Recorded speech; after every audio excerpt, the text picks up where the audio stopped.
Selamat siang para pencinta video YouTube dimanapun Anda berada. Hari ini kita kedatangan bom motor Beat injeksi keluaran pertama atau edisi pertama yang masih menggunakan pinion atau granat sebagai perantara starternya. Dan di sini motor ini mengalami kendala ketika kita menggunakan electric starter. Dinamo berfungsi dengan baik, hanya saja mesin tidak bisa menyala. Dan ketika mesin kita hidupkan dengan cara manual, mesin ini berisik dan mengeluarkan bunyi gemerincing. Dan masalah seperti ini biasanya terjadi kerusakan pada bagian granat atau pinion, atau jika tidak, terjadi kerusakan pada piring atau gear starternya yang melekat pada kipas yang terdapat pada CVT atau rumah roller.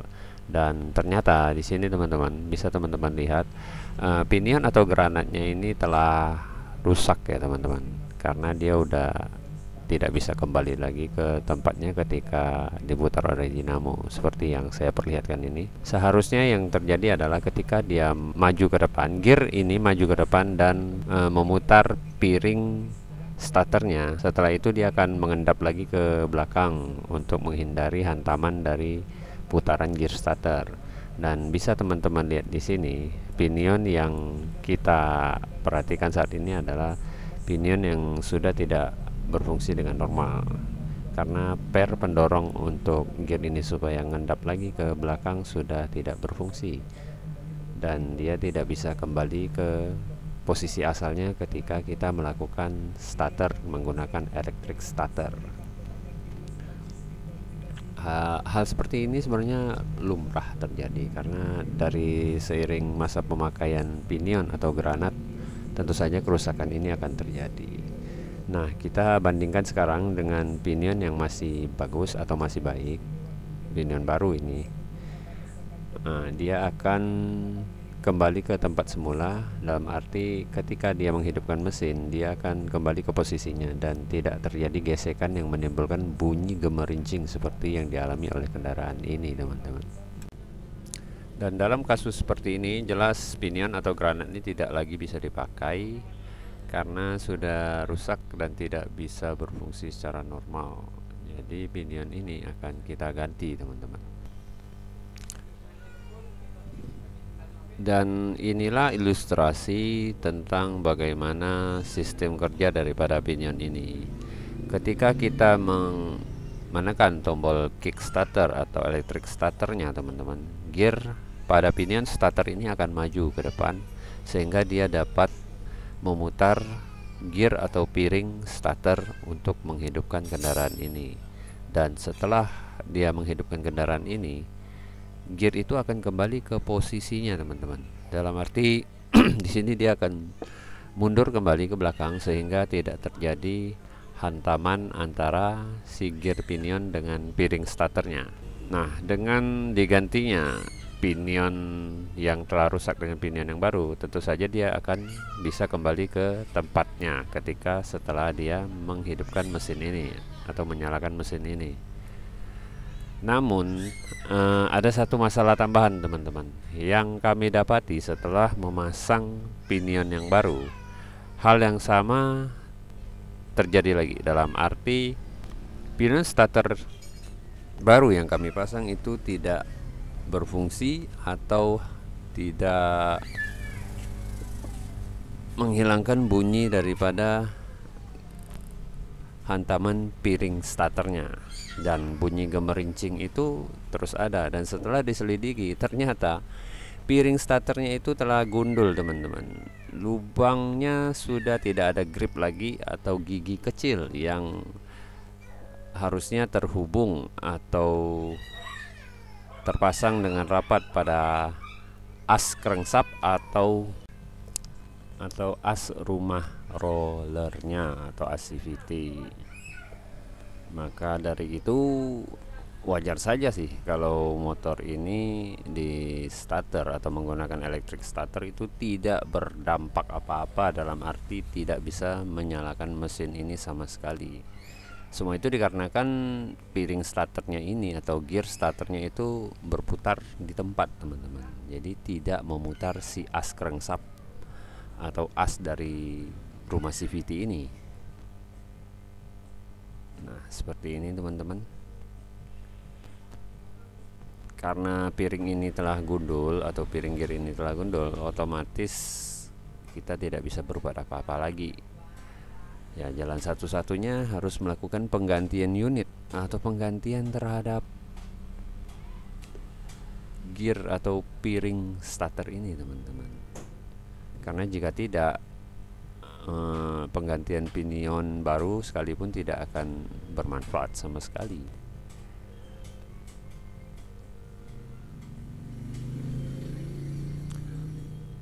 Kondisi seperti ini biasanya disebabkan oleh kasus pembongkaran ya, dengan pemasangan yang kurang teliti. Ini biasanya terjadi ketika pembongkaran CVT atau rumah roller ini, dan ketika mengencangkan baut daripada as CVT ini teledor, teman-teman, atau kurang kencang, dalam arti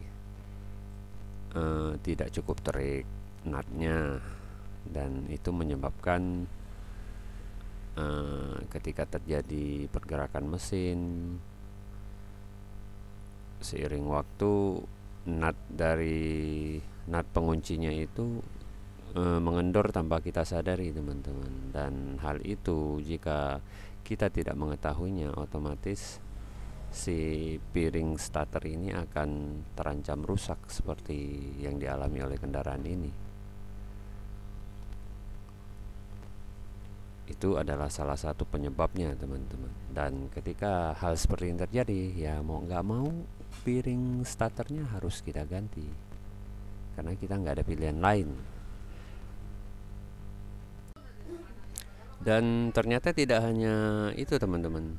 Motor ini juga agak sedikit aneh, karena yang kami jumpai adalah baut daripada pengikat plus dan minus pada akinya itu kendor, teman-teman.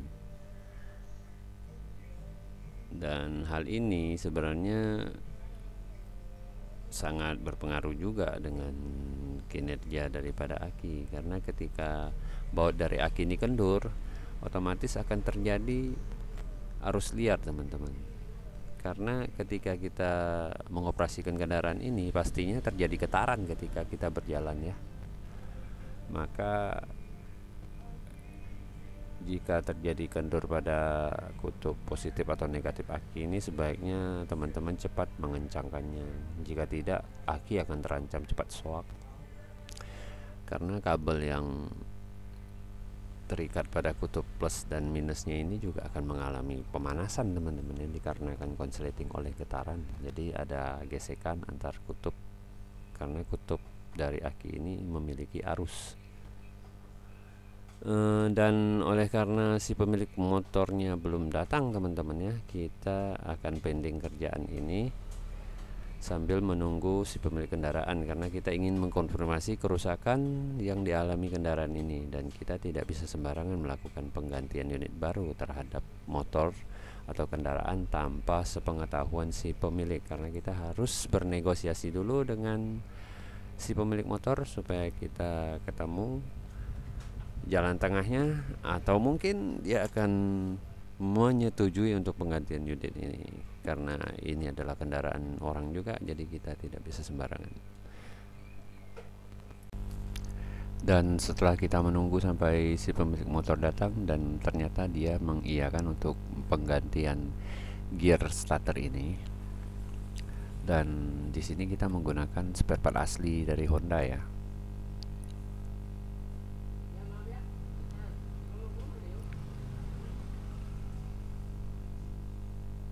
Karena saya rasa untuk spare part seperti ini, kalau kita menggunakan bahan yang asli jauh lebih baik dari segi kualitas dan ketahanannya, daripada kita harus mengambil risiko dengan mengambil merek-merek tertentu yang belum tahu pasti kualitasnya.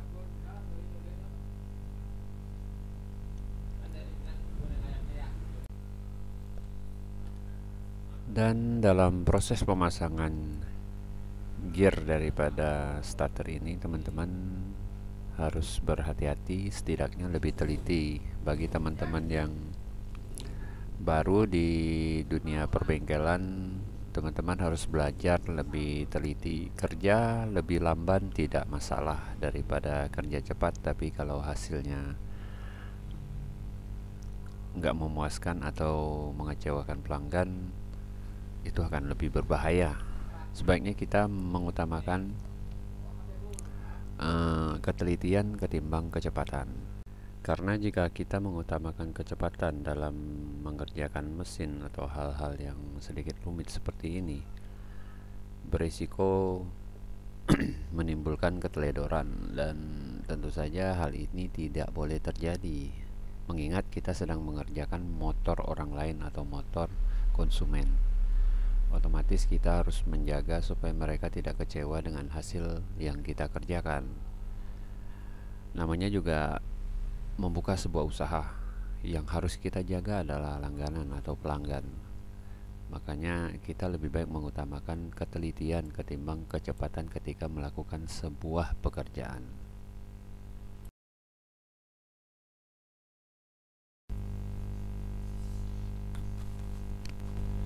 Karena jika tidak, atau kita sering melakukan kesalahan karena pekerjaan kita lakukan terlalu cepat sehingga banyak menimbulkan masalah, di situ akan banyak pelanggan kita yang kecewa.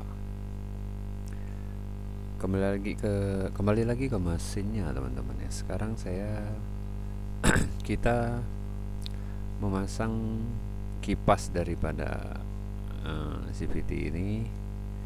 Kita sedikit memaksakan karena lubang daripada grip kipas ini sudah rusak juga, teman-teman, karena waktu gearnya botak ketika pemakaian, ternyata membawa si kipas juga mengalami kerusakan yang sama. Akan tetapi kipas ini masih bisa dipergunakan karena fungsi kipas ini hanya cukup bisa berputar saja, peranannya tidak begitu banyak, karena fungsi kipas ini adalah sebagai pembantu untuk mendinginkan mesin ketika proses pemakaian kendaraan. Satu hal lagi, teman-teman, jangan mengulangi kesalahan yang sama. Kita harus pastikan ketika kita mengunci nut daripada as crankshaft ini harus benar-benar kencang, teman-teman. Jadi kita harus sungguh-sungguh memperhatikan apakah nut ini sudah benar-benar kencang. Di sini saya mengganjalnya dengan kunci pas 10-12, teman-teman, karena ini sudah lazim saya lakukan di pekerjaan-pekerjaan seperti ini. Karena dengan mengganjal gearnya seperti ini tidak menimbulkan kerusakan, dan tentu saja kita juga harus teliti ya dalam proses mengganjalkan kunci ini, karena jika salah mungkin saja bisa berakibat fatal terhadap dinding yang kita sanggah dengan kunci ini. Nah, sekarang proses pemasangan telah berhasil. Sekarang kita akan coba memasangnya secara lengkap dan mencoba menghidupkan kendaraan ini. Apakah hasilnya sama dengan yang tadi yang sudah kita pasang?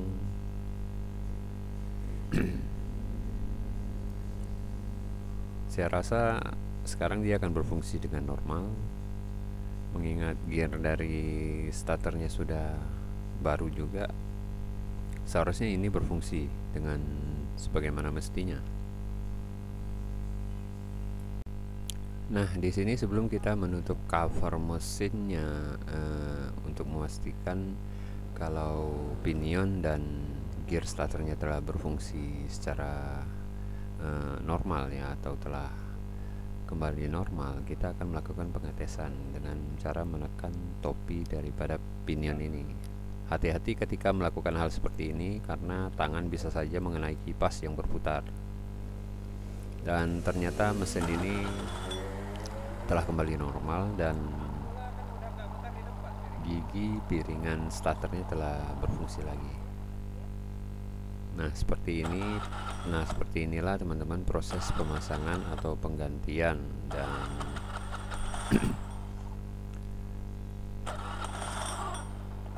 proses pemasangan dan penggantian unit kipas atau gear starter. Terima kasih bagi teman-teman yang telah menyaksikan video ini sampai selesai. Semoga bermanfaat. Sampai ketemu di video-video kita selanjutnya.